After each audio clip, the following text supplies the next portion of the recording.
Hai guys, selamat datang di channel Gereja Internet. Jangan lupa klik tombol subscribe dan nyalakan lonceng pemberitahuan supaya kamu bisa mendapatkan pengajaran setiap minggunya tentang kebenaran yang alkitabiah. Klik subscribe itu nggak bayar guys, tapi dengan klik subscribe kalian baru saja mendukung Gereja Internet supaya terus dapat berkembang di dunia YouTube. Jangan lupa like, comment, and share ya. Injil Yohanes pasal yang kelima, ayat yang pertama sampai dengan ayat yang ke-9. Yohanes pasal 5, ayat pertama sampai dengan ayat yang ke-9. Demikian bunyi firman Tuhan. Judulnya penyembuhan pada hari Sabat di kolam Bethesda. Sesudah itu ada hari raya orang Yahudi dan Yesus berangkat ke Yerusalem. Di Yerusalem dekat pintu gerbang domba ada sebuah kolam yang dalam bahasa Ibrani disebut Bethesda. Ada 5 serambinya, dan di serambi-serambi itu berbaring sejumlah besar orang sakit, orang-orang buta, orang-orang timpang, dan orang-orang lumpuh yang menantikan goncangan air kolam itu. Sebab sewaktu-waktu turun malaikat Tuhan ke kolam itu dan menggoncangkan air itu. Barang siapa yang terdahulu masuk ke dalamnya, sesudah goncangan air itu menjadi sembuh apapun juga penyakitnya. Di situ ada seorang yang sudah 38 tahun lamanya sakit. Ketika Yesus melihat orang itu berbaring di situ dan karena ia tahu bahwa ia telah lama dalam keadaan itu, berkatalah ia kepadanya, "Maukah engkau sembuh?" Jawab orang sakit itu kepadanya, "Tuhan, tidak ada orang yang menurunkan aku ke dalam kolam itu apabila airnya mulai goncang. Dan sementara aku menuju ke kolam itu, orang lain sudah turun mendahului aku." Kata Yesus kepadanya, "Bangunlah, angkatlah tilammu dan berjalanlah." Dan pada saat itu juga sembuhlah orang itu, lalu ia mengangkat tilamnya dan berjalan. Saudara sekalian, saya mau sampaikan sesuatu yang merupakan hal yang penting sekali buat setiap kita hidup sebagai anak-anak Tuhan, yaitu apa yang namanya anugerah Allah dalam hidup kita. Dan terutama yang saya ingin bagikan adalah bagaimana kita bisa mendapatkan anugerah Tuhan dalam kehidupan kita. Bagaimana ketika anugerahnya dicurahkan, kita sanggup menerima akan anugerah itu. Nah, dari pembacaan satu perikop tadi, kita melihat ada satu hal yang menarik sekali, yaitu ini merupakan gambaran dari apa yang dunia kita ini sedang hadapi, saudara. Apa itu? Alkitab mengatakan ada kolam Bethesda, dan Alkitab mengatakan ada begitu banyak orang sakit yang ada di serambi-serambinya. Mengapa mereka ada di kolam itu? Alkitab mengatakan sewaktu-waktu akan turun malaikat surga, lalu kemudian malaikat itu akan menggoncangkan airnya. Nah, barang siapa yang terdahulu masuk ke kolam itu, apapun juga penyakitnya, kata firman Tuhan, dia akan disembuhkan. Nah, sehingga begitu banyak orang yang mengharapkan mujizat Allah terjadi dalam hidupnya, mereka datang ke kolam itu. Khususnya tentu mereka yang parah penyakitnya, yang tabib pada waktu itu berkata tidak mungkin disembuhkan. Saudara, nah saya mau tunjukkan ada 2 hukum yang berlaku di dunia berdasarkan apa yang kita baca. Hukum yang pertama adalah yang namanya hukum ketidakpastian. Alkitab mengatakan orang-orang itu entah berapa banyak, setiap hari berharap bahwa akan ada malaikat yang turun dan menggoncangkan akan air itu. Itu bukan dongeng kosong, tapi itu fakta. Orang ini sudah 38 tahun sakit, dan dia berkata memang benar, sewaktu-waktu ada malaikat yang turun menggoncangkan akan air itu. Nah, sehingga orang yang pertama masuk ke dalamnya, apapun juga penyakitnya akan disembuhkan. Tapi kapan malaikat akan turun? Tidak seorang pun yang tahu. Bisa tengah malam jam 12, bisa pagi jam 7, bisa siang jam 1 jam 2 siang, bisa jam 2 pagi, jam 3 pagi, ketika orang masih tidur, tiba-tiba malaikat turun menggoncangkan airnya. Tidak ada yang pasti kapan malaikat akan turun menggoncangkan akan air itu. Sementara mereka berharap, mereka menantikan. Apa yang mereka jumpai? Mereka melihat suatu hukum yang berkata, ternyata tidak ada kepastian. Nah, saudara sekalian, hukum yang pertama ini kita semua mau tidak mau mesti mengakui. Di dunia ini hanya ada satu hal yang pasti. Apa itu? Ketidakpastian. Yang lain semua tidak pasti. Yang pasti hanya satu, yaitu ketidakpastian. Nah, kita hidup dalam keadaan yang seperti ini, di mana kehidupan kita, jaminan kita, hari depan kita secara manusia dipenuhi dengan begitu banyak tanda tanya yang berkata, apakah yang bisa memberikan jaminan kepadaku? Ternyata tidak ada. Karena hidup kita dilingkupi oleh yang namanya ketidakpastian, saudara. Nah, hukum yang kedua yang saya baca dari Nats ini memberikan pelajaran berharga sekali. Hukum mata itu adalah yang namanya hukum rimba. Yang kuat, yang cepat, yang paling gesit itu yang sebetulnya mendapatkan segala sesuatu. Yang lemah, yang tidak berdaya malah tidak terima apa-apa. Yang di atas malah terima begitu banyak, yang di bawah tertindas, terinjak, dan tidak berdaya. Anda bayangkan, mereka menantikan sewaktu-waktu kolam itu bergoncang.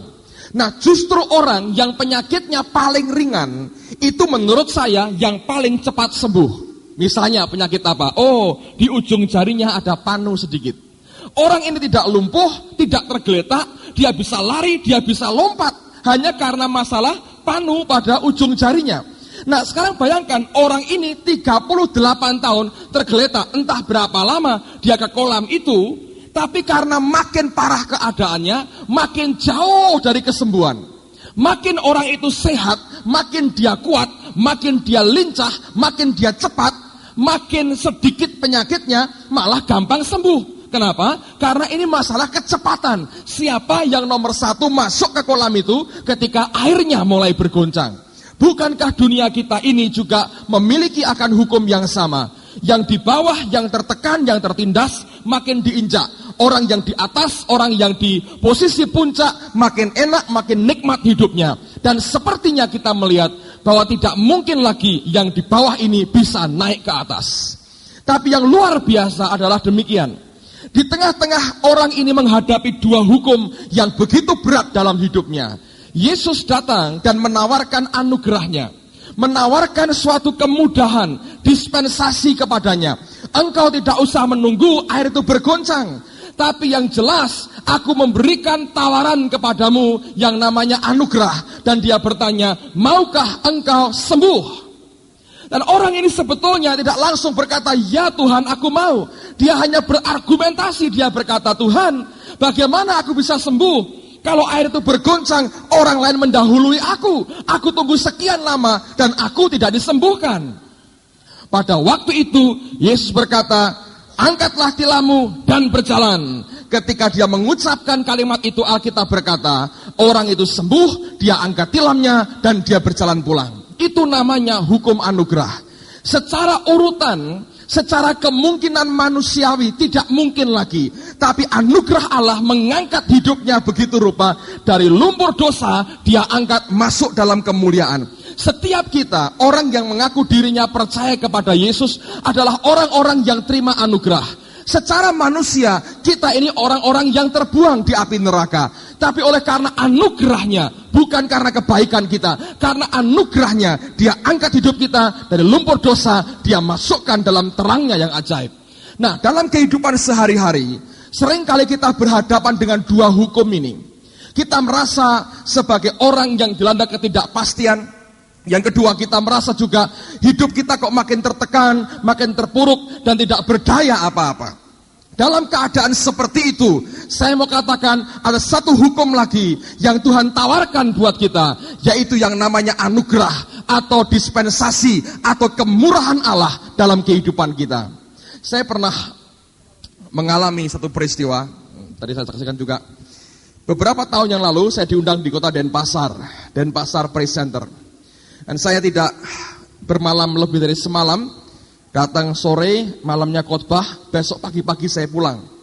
Lalu kemudian ketika akan ke airport, Bapak Pendeta Arifin antar saya sampai ke airport, dan saya berkata begini, Pak Arifin tinggal saja nggak apa-apa, karena sudah punya tiket pulang pergi, sudah saya telepon, mereka bilang confirm, jadi saya tinggal masukkan, minta boarding pass, toh tas hanya kecil yang saya bawa, jadi nggak perlu ke bagasi, saya tinggal tenteng aja. Lalu saya mau segera pulang. Jadi kami salaman, sampai jumpa, dia pulang, saya masuk ke airport. Begitu sampai di counter tempat pesawat itu, saya mesti ambil boarding pass. Saya lihat ada begitu banyak orang sedang ribut di situ. Waktu saya dekati, saya perhatikan mereka sedang marah-marah. Kenapa? Karena begitu banyak dari mereka yang mengaku sudah confirm, ternyata di daftar dari petugas penerbangan nama mereka tidak ada. Dan mereka ngotot, mereka berkata, aku sudah confirm, ini booking numbernya, tapi petugas berkata tidak bisa. Ini sudah penuh dan nggak tahu bapak yang ngasih siapa, pokoknya itu terjadi perdebatan yang ramai sekali. Hati saya sudah blek, saudara. Ini kira-kira apakah nama saya juga akan tidak ada di situ. Lalu kemudian di tiket saya pakai nama Agung, jadi nggak lengkap nama saya, cuma pakai nama Agung. Nah ketika saya sampai ke counter, saya bilang, Pak saya mau ke Surabaya terus ke Semarang. Saya berikan tiket saya, dia cek di daftar, dia bilang nama bapak tidak ada. Saya bilang gimana mungkin, saya sudah confirm gini, ya tapi nggak ada, nggak bisa Pak, nggak bisa. Jadi dia ngotot tidak bisa, bapak harus ngurus lagi ke travel agent atau ke mana cabang dan sebagainya. Pokoknya kami nggak bisa melayani. Ini sudah penuh sekali dan tidak mungkin nambah orang. Pada waktu itu saudara, secara hati sudah lemah sekali karena saya banyak orang yang ditolak. Mereka sudah ngotot, gebrak-gebrak meja, tidak bisa juga. Nah saya apa mau berbuat yang sama? Apa mungkin ada hasilnya gitu? Lalu saya berdoa, sekian detik itu daya tahan diuji, lalu saya mulai berdoa dan saya berkata, Tuhan tolong saya, beri hikmat-Mu. Dan seketika itu muncul hikmat Tuhan. Saudara tahu Agung itu nama Bali? Ya, banyak orang Bali pakai nama Agung. Jadi saya ngomong begini, itu seketika itu hikmat itu muncul, saya berkata begini, Pak, tolonglah, sama orang sendiri masak begini. Saya berkata begitu.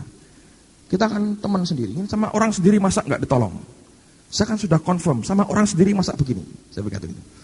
Nah, dia lihat loh, kok orang sendiri. Saya tidak ngomong bahasa Bali, saya tidak berkata saya orang Bali loh, saudara. Saya bilang orang sendiri. Orang mana? Orang Indonesia, saudara. Ya kan? Kita kan orang Indonesia. Jadi saya bilang sama orang sendiri masak begini. Terus saya lihat dekat saya, Agung, saudara. Menurut saya ini, perkiraan saya, entah benar entah salah. Kira-kira dipikir, oh ini nama kompletnya I Gusti Ngurah Agung Dewa Perkasa. Gitu kira-kira mungkin begitu, saudaraku ya. Saya nggak tahu gitu. Jadi dia pikir wah ini orang Bali ini. Kan nggak ada putihnya kan saya ini saudara, karena kena lampu aja. Lalu kemudian oh ya pak katanya. Terus dia kasih boarding pass, saudara. Saya kasih boarding pass, saya masuk pulang hari itu. Luar biasa hikmat Tuhan. Lalu saya teringat, kok saya bisa pulang? Karena saya pakai nama Agung sebetulnya. Dan nama itu punya tempat khusus di antara orang-orang Bali. Karena sesama teman sendiri, orang sendiri, saudara, ngerti? Kalau kita pakai nama Yesus, nama itu memberikan anugerah yang begitu besar kepada kita. Engkau tidak usah ganti nama. Kalau ke Batak ganti nama ini, ke Maluku ganti nama ini, gak usah ganti nama, saudara. Tapi nama Yesus dalam hidup kita itu membuka suatu anugerah Allah yang luar biasa dalam kehidupan kita. Pertanyaannya adalah bagaimana kita sanggup terima setiap anugerah yang Tuhan berikan buat kita. Saya belajar dua hal. Yang pertama, yang dikenal dengan nama ketekunan. Coba perhatikan orang yang lumpuh, yang sakit 38 tahun ini, saudara. Alkitab berkata, sudah lama dia di situ. Berkali-kali lihat airnya berguncang. Artinya, dia gagal berkali-kali untuk jadi orang yang pertama. Tapi orang ini punya yang namanya ketekunan, saudara. Dan saya beritahu, orang yang tekun dengan Allahnya, orang yang tekun dengan apa yang dia minta dari Allahnya, orang yang punya daya tahan ketekunan berhadapan dengan pergumulan hidupnya, dia tekun di hadapan Tuhan. Sekalipun ketika Allah menjawab doamu itu tidak seperti yang engkau bayangkan, tetap Allah akan melawat hidup orang-orang yang tekun, saudara. Baca firman Tuhan. Berkali-kali dia bicara soal persisten, daya tahan, ketekunan dalam kehidupan kita. Nah, banyak orang Kristen yang tidak punya daya tahan dalam hidupnya. Orang yang tekun, dia akan tetap mendapat lawatan Tuhan dalam hidupnya. Sekalipun jawaban Tuhan mungkin tidak seperti yang dia bayangkan. Orang yang sakit ini, dia membayangkan Allah menolong hidupnya dengan cara menjadi orang yang pertama. Tapi bukankah tetap Allah menolong hidupnya walaupun tanpa air goncangan, air yang tergoncang di kolam Bethesda. Dengan anugerah Yesus, ketekunan kita ini satu kali akan membuahkan hasil. Saya mau katakan sekali lagi buat setiap kita, Dibutuhkan ketekunan. Setiap dalam hidup kita orang Kristen dibutuhkan yang namanya ketekunan. Sekali gagal, tidak pernah patah. 2 kali, 3 kali. Terus coba, terus coba, terus coba. Orang yang tekun 1 kali akan sungguh mengalami lawatan Tuhan dalam kehidupannya. Dia berkata, ketuk dan terus ketuklah, pintu akan dibuka. Minta dan terus mintalah, maka akan diberi. Cari dan terus carilah, maka engkau akan menemukannya. Itu semua menunjukkan Allah mencari orang-orang yang tekun. Ada seorang hamba Tuhan berkata begini, seorang pahlawan itu bukan dikenal karena keberaniannya, bukan hanya keberaniannya, tetapi dia memiliki keberanian yang lebih lama dibandingkan musuh-musuhnya. Ketika musuhnya sudah mulai hilang keberaniannya masih jalan terus, tekun. Saya baca sebuah buku menarik sekali tentang dunia binatang, saudara. Saya baca banyak buku, termasuk dunia binatang saya baca. Anda tahu diteliti akan itu lebah, tawon, bee. Nama Deborah itu artinya tawon. Jadi kalau punya pacarnya Deborah, suka menyengat-nyengat, itu biasa. Memang namanya sendiri tawon, lebah. Jadi kalau tidak ngentup orang itu bukan Deborah, saudara. Nama Deborah itu artinya tawon, bee. Jadi kalau punya anak Deborah, kalau ngentupi orang tuanya, ya jangan dimarahi, wong namanya sendiri tawon. Jadi kerjaannya harus ngentupi orang. Nah, bee atau lebah itu, 1 ekor lebah selama hidupnya, ketika dia akan menghasilkan kira-kira 1 pound madu, 1 pound madu, sepanjang hidupnya dia harus terbang, kalau dihitung itu jam terbangnya keliling dunia 3 kali, saudara. 1 pound sedikit, 1 pound. Itu mungkin makan untuk 1 keluarga 5-6 orang untuk makan pagi breakfast itu madunya habis, saudara. Nah, untuk madu yang dimakan kira-kira 5 orang breakfast sarapan pagi dioleskan pada roti dan kemudian habis. Seekor lebah itu harus putar keliling dunia sebanyak 3 kali. Binatang bisa punya ketekunan. Hidupnya didedikasikan untuk sesuatu yang manis, yang harum, yang nikmat. Tapi untuk itu dia mesti bayar mahal. Tekun dia terbang. Saya terbang dari Amerika ke Indonesia, capeknya luar biasa. Sudah lelah sekali sampai Indonesia, sakit karena pergantian suhu dan kecapean, saudara. Lebah, bayangin, saya naik pesawat yang mungkin sekian juta lebih gede dari lebah, saudara. Capek. Datang, duduk, dilayani, kasih makan, kasih minum, minta apa, kasih ini, kasih ini, kasih ini. Enak sekali. Makan dikasih begini-begini, suruh milih sendiri karena duduknya tempatnya enak, kasih macam-macam. Capek, sakit. Lebah keliling dunia 3 kali untuk bisa menyediakan sarapan pagi pendamping untuk keluarga isi 5 orang. Dioleskan habis, dia harus keliling dunia 3 kali. Saudara pernah coba jalan kaki keliling dunia? Atau lari, naik sepeda keliling dunia, balapan sama lebah? Hidup didedikasikan begitu luar biasa. Orang yang tekun, saya yakin hidupnya akan dilawat Tuhan. Amin, saudara. Nah, yang kedua, saya mau kita belajar dari seorang pelacur yang bernama Rahab. Kok enggak enak, Pak? Oh ya, tunggu dulu, saudara. Buka bersama dengan saya Yosua pasal yang kedua. Yosua pasal 2, mulai ayat yang ke-8. Sebelum itu saya mau jelaskan sedikit, saudara. Setelah mereka menyeberang sungai Yordan, orang-orang Israel ini berhadapan dengan kota yang paling kuat bentengnya, yaitu kota Yeriko. Dan Yosua mengirim 2 orang mata-matanya untuk masuk ke kota Yeriko, untuk memata-matai akan kota itu. Nah, 2 mata-mata ini masuk ke rumah seorang pelacur.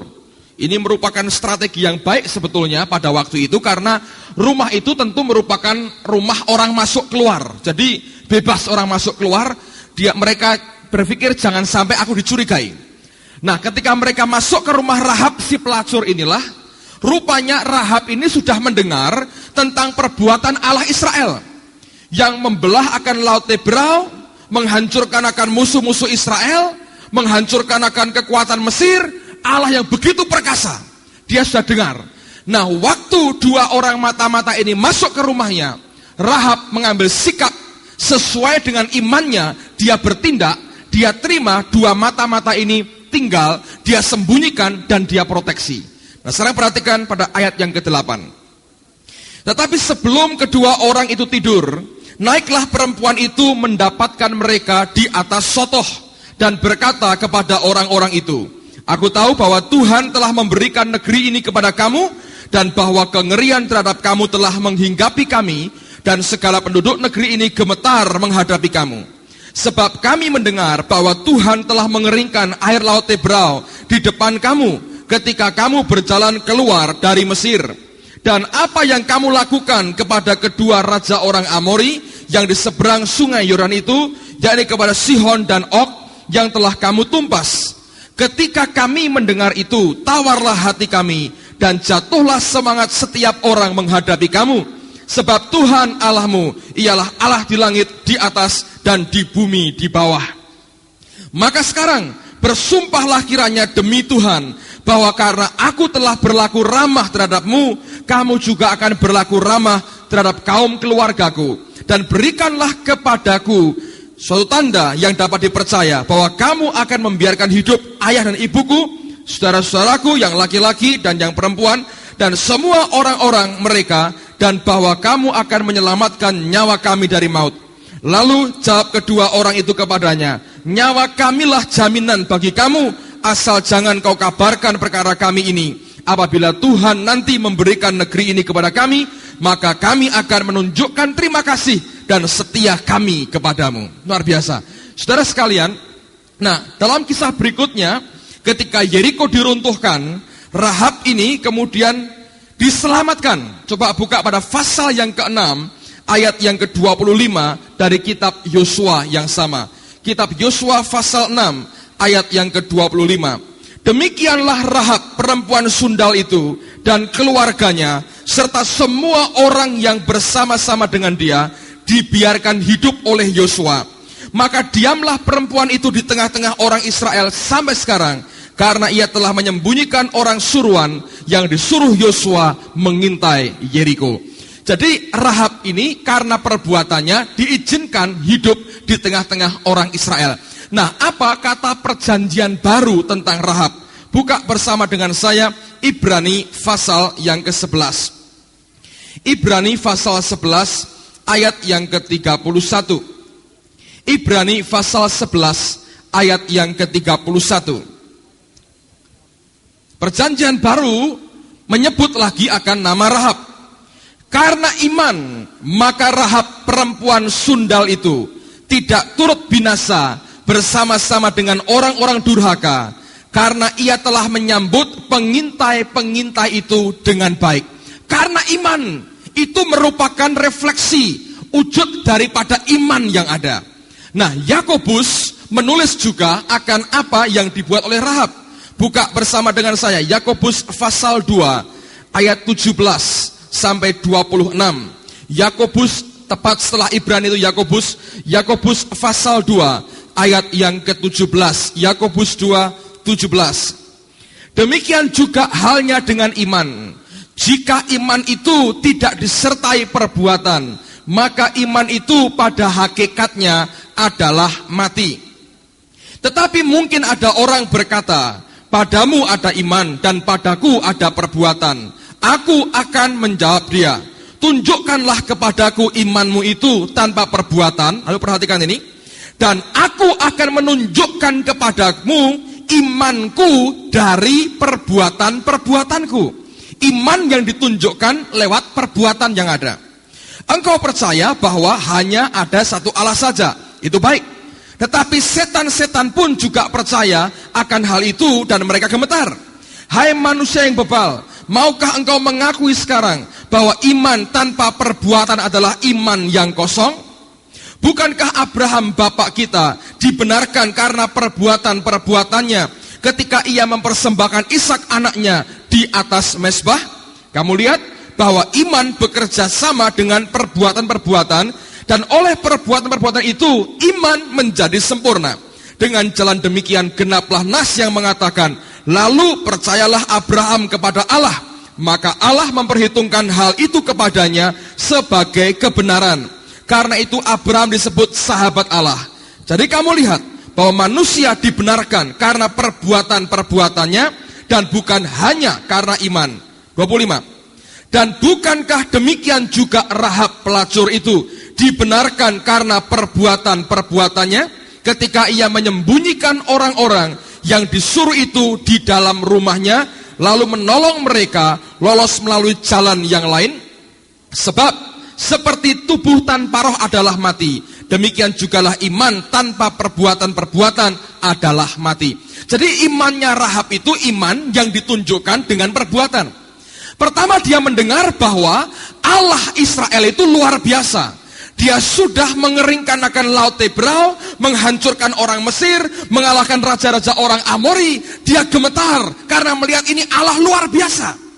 Tapi kalau hanya berkata, oh dia Allah yang luar biasa, Yakobus berkata, setan juga percaya dia Allah yang luar biasa. Nah, yang menjadi perbedaan adalah Rahab ketika dia melihat Allahnya luar biasa, Allah orang Israel luar biasa, dan dia ketemu dengan dua orang umat dari Allah yang luar biasa. Dia tahu sebetulnya Allah membukakan pintu anugerah.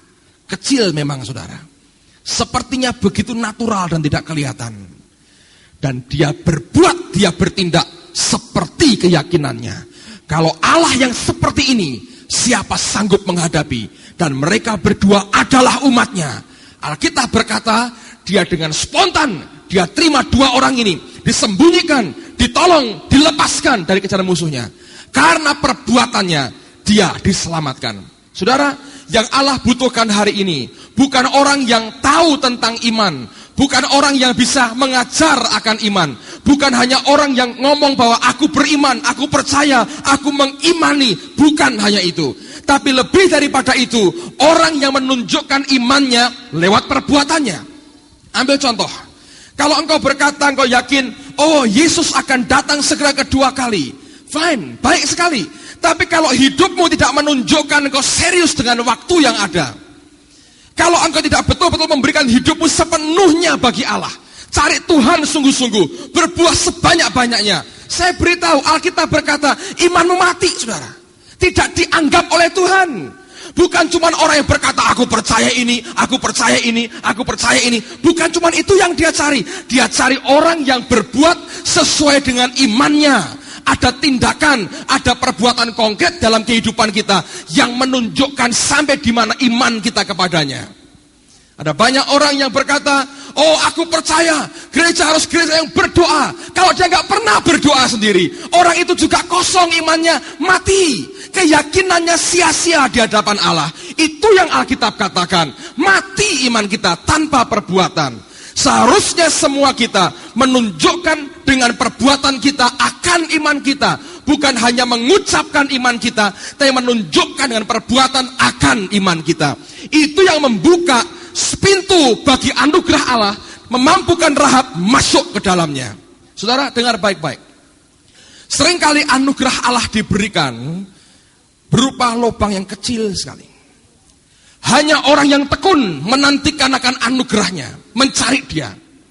Dan orang yang hidup seperti apa kata firman Tuhan, diterapkan dalam hidupnya, terampil mengerjakan firman dalam hidupnya. Waktu anugerah dibuka, orang itu akan sanggup masuk menerobos anugerah Allah, dan kemuliaan jadi bagian dari hidupnya. Tapi kalau kita hanya iman perkataan, iman teori, tidak akan pernah bisa memberikan hidup kita ini siap untuk masuk dan menerima akan anugerah Allah dalam kehidupan saudara dan saya. Saudara, apa yang terjadi tentang Rahab ini? Orang yang hidupnya berpadan dengan firman, Allah mengangkatnya luar biasa. Ini yang saya suka. Saudara tahu, Rahab tinggal di tengah-tengah orang Israel, pelacur, dengan ayah, ibunya, saudara-saudaranya, dan pembantu-pembantunya, kumpul serumah di tengah-tengah orang Israel. Seluruh kota habis, tinggal Rahab dan keluarganya. Orang asing di tengah-tengah bangsa baru, di tengah-tengah Allah yang dia kagumi, di tengah-tengah Tuhan yang dia takuti. Dia tinggal kelompok kecil. Ketika waktu berlalu, Dengar baik-baik. Saudara pikir Tuhan itu tidak, Tuhan menutup mata dengan anaknya? Oh ya, Tuhan tahu. Rahab perlu jodoh, saudara. Ngerti, saudara? Jadi anak-anak muda yang ribut dan bingung soal jodoh, saya beritahu, Anda lebih baik dari Rahab. Masa terlalu susah buat Tuhan carikan buat saudara? Kalau orang seperti Rahab aja, dia carikan yang terbaik. Kenapa yang lain bingung, saudara? Allah ngerti, ini orang harus dapat jodoh. Dan Tuhan carikan, menurut saya loh, Tuhan carikan. Siapa? Dipilih sama Tuhan. Rupanya diambil dari suku Yehuda. Bukan Ruben, bukan Gad, bukan Simeon, bukan Lewi. Dia ambil suku Yehuda. Dia pilih dari generasi ini. Dan tidak sembarang pilih. Ini aja lah yang buta sama lumpuh kasihkan Rahab. Enggak. Wah, sorry saudara. Bukan begitu Tuhan kita. Apa yang terjadi? Allah pilih orang yang bernama Salmon. Saya yakin tuh. Tangan Tuhan. Nanti saya buktikan. Saudara. Tangan Tuhan mempertemukan mereka. Dan Tuhan menciptakan akan kasih yang mendalam dari hati Salmon dan Rahab, saudara. Bapak kok ngarang begitu? Oh, ini supaya lebih jelas gitu gambarannya, saudara. Supaya yang cari-cari jodoh itu ngerti bahwa Allah itu juga memperhatikan setiap anaknya. Lalu kemudian, saudara tahu, dari pernikahan Salmon dan Rahab, Allah beri satu orang anak laki-laki. Namanya adalah Boaz. Dan Boaz ini kawin dengan perempuan yang bernama siapa? Ruth. Pernikahan Boaz dengan Ruth punya anak laki-laki diberi nama Obed. Obed kawin dengan perempuan entah siapa, Alkitab tidak menjelaskan. Punya anak berapa? Punya anak laki namanya siapa? Isai. Isai kawin dengan istrinya, entah siapa, Alkitab tidak menjelaskan. Punya anak jumlahnya 8. Yang terkecil namanya Raja Daud. Daud punya anak dari Batseba namanya Salomo. Terus sampai ke siapa? Yesus Kristus. Jadi mbah-mbah buyutnya Yesus, saudara, itu pelekas pelacur Yeriko, namanya siapa? Rahab. Lah kok tahu Pak? Loh, makanya perlu kuliah sejarah dia itu, saudaraku. Mari buka Alkitab supaya tidak dikira ngarang. Matius pasal yang pertama. Ini bagian yang tidak banyak orang baca. Isinya memperanakkan. Saya kok baca susah Pak, anak saya sudah banyak ini memperanakkan. Terus nanti tambah banyak lagi anak saya. Nah, saya lompati. Jadi saya baca ayat 18. Nah, keliru saudara. Mesti baca Matius pertama, ayat pertama. Nah, kapan kamu baca ayat 18? Ya, waktu Natalan itu Pak. Kan ini Natal. Kalau Paskah, jangan baca ini Pak, ndak ilok katanya. Ndak pada tempatnya gitu. Nah, keliru saudara. Mari kita lihat Matius pasal pertama, ayat yang pertama. Sampai 6 saya bacakan buat saudara. Inilah silsilah Yesus Kristus, anak Daud, anak Abraham. Jelas sekali. Abraham memperanakkan Ishak, Ishak memperanakkan Yakub, Yakub memperanakkan Yehuda dan saudara-saudaranya. Aneh sekali, bukan Ruben tapi Yehuda yang diambil. Yehuda memperanakkan Peres dan Serah dari Tamar. Peres memperanakkan Hesron, Hesron memperanakkan Ram, Ram memperanakkan Aminadab, Aminadab memperanakkan Nahason, Nahason memperanakkan siapa? Salmon. Nah, disinilah kisah cinta Salmon dan Rahab dimulai. Ayat 5, Salmon memperanakkan Boaz dari Rahab. Betul kan? Saya nggak ngarang kan? Betul. Boaz memperanakkan Obed dari Ruth. Obed memperanakkan Isai. Isai memperanakkan Raja Daud. Daud memperanakkan Salomo dari istri Uria. Terus kalau Anda baca sampai terakhir ayat 16, Yakub memperanakkan Yusuf suami Maria yang melahirkan Yesus yang disebut Kristus. Ngerti? Sampai Tuhan tidak malu kalau ditanya, Yesus, mbah buyutmu siapa? Oh, mbah, buyut saya bekas pelacur Yeriko, namanya Rahab. Luar biasa. Kalau Tuhan sudah angkat kita, dia betul-betul angkat kita. Pertanyaannya adalah, apakah kita ini menerapkan iman dengan perbuatan? Dan bukan hanya itu, saudara. Anda tahu siapa Boas? Boas itu anaknya Salmon dengan Rahab. Siapa dia? Buka Rut pasal yang kedua. Setelah kitab Hakim-Hakim, ada kitab Rut. Lihat pada pasal yang kedua, ayat yang pertama. Rut pasal yang kedua, ayat yang pertama. Ini anaknya Rahab. Luar biasa Tuhan itu. Rut pasal 2, ayat yang pertama. Naomi itu mempunyai seorang sanak dari pihak suaminya, seorang yang kaya raya dari kaum Elimelech. Namanya siapa? Boas. Jadi bukan cuma dia itu dikawin oleh Salmon, bukan, lebih dari itu Allah memberkati mereka termasuk secara materi. Sampai anaknya Alkitab berkata kaya raya. Anak siapa Boas itu? Rahab. Kalau orang tanya, Boas, bagaimana kamu bisa kaya raya? Dia bilang, siapa dulu dong ibunya? Rahab, saudara, bayangin. Saudara, saya pikir Tuhan itu luar biasa.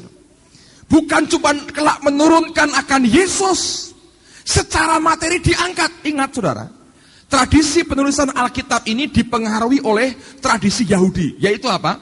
Wanita dianggap kelompok masyarakat nomor 2. Nggak terlalu penting. Kalau nggak super dan hebat sekali, nggak mungkin dimasukkan dalam Alkitab. Dalam silsilah Yesus, saya lihat, hanya ada 5 wanita yang masuk. Yang pertama itu Tamar. Siapa itu? Kalau Anda lihat, ini menantunya Yehuda. Jadi Yehuda itu berhubungan dengan menantunya sendiri. Kalau Anda perhatikan silsilah Yesus ke atas itu ya, kacau semua itu, saudara. Itu, waduh, orang kacau, ruwet semua.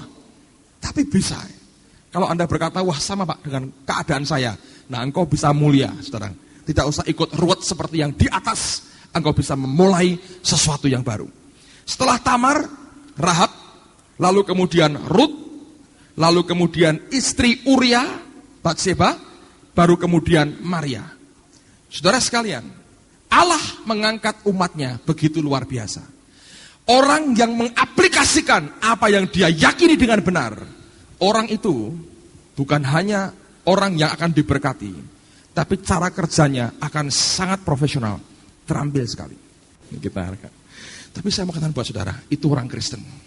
Mestinya juga begitu. Kalau engkau yakin sesuatu, tunjukkan dengan perbuatan keyakinanmu. Bukan hanya engkau terampil hidup sesuai dengan firman, pasti hidup cara kerjamu akan profesional. Engkau tahu apa yang harus engkau kerjakan dan engkau mesti beri. Mesti begitu anak-anak Tuhan. Ayat yang terakhir sebelum kita selesai. Buka bersama dengan saya Pengkhotbah pasal yang ke-9. Pengkhotbah pasal 9 ayat yang ke-11.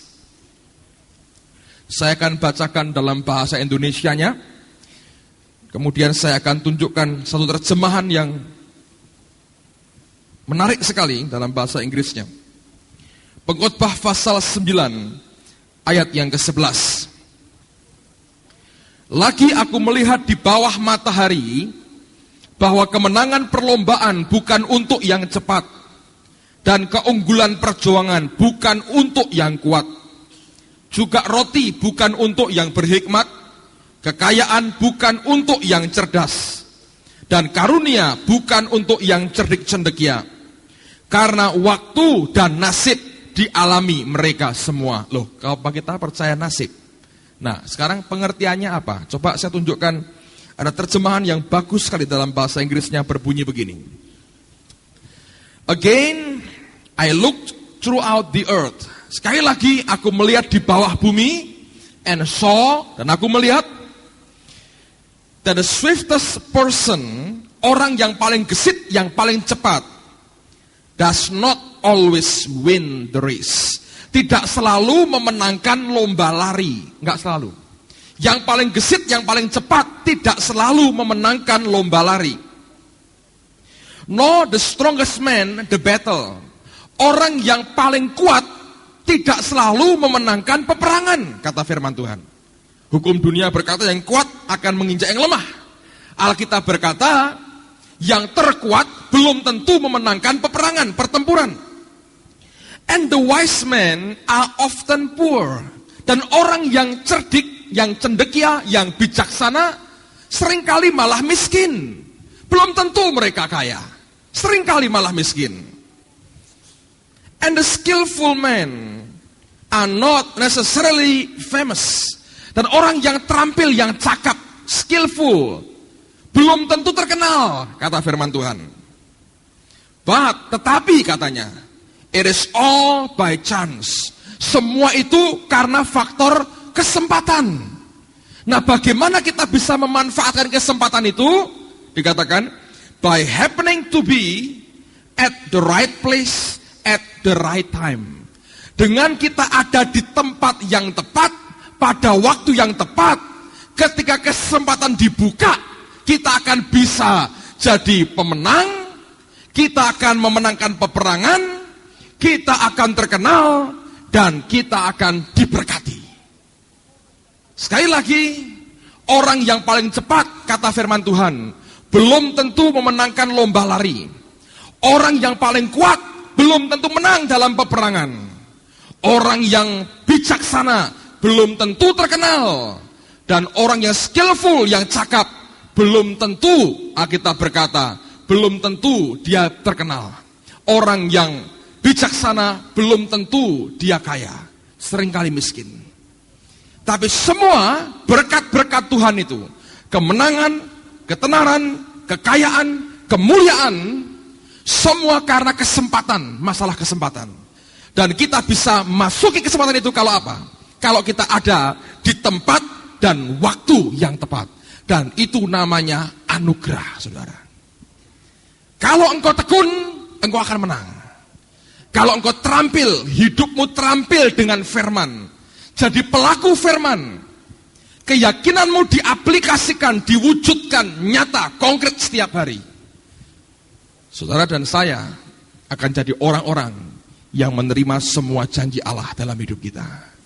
Malam hari ini kalau engkau berkata, Pak, saya ini orangnya lamban, saya mau cepat, enggak bisa. Walaupun laki mandi setengah jam, dandan setengah jam, Pak.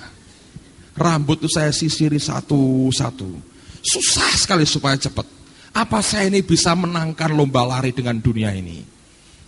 Kalau engkau ada di tempat, di waktu yang tepat, waktu kesempatan anugerah Allah dibuka, engkau masuk, engkau akan keluar sebagai pemenang. Ada orang berkata, Pak, saya ini orangnya lemah sekali, kurus sekali. Kena angin brompit lewat saja, goyang Pak saya. Bagaimana saya bisa punya daya tahan Pak menghadapi pergulatan dengan dunia? Oh ya, kalau anugerah Allah dalam hidupmu ada, kalau engkau tekun, ingat cerita tentang lomba lari antara kancil atau kelinci dan kura-kura, saudara. Kelinci yang cepat begitu santai, kura-kura yang tekun